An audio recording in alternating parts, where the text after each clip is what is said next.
سرى بارق من شاه من مجحم التمياط، لمع بالجزيرة والسقيا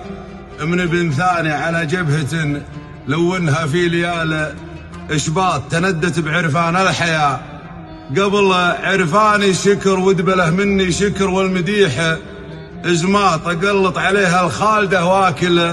الفاني، ولاني مستغرب ولكن في إحباط إذا غاب عن حوزة أبو الفضل سستاني، مديح الشيوخ اللي ينفلت يتعب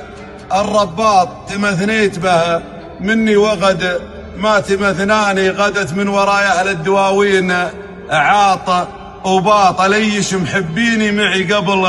عدواني، لك الله يا أخو شاها وانا بديرة الانباط، قليلين من قالوا بقلبي على لساني اعرف الحمايل، والحمايل تذب صقاط، يا بالمدح مني يحسب المدح مجاني.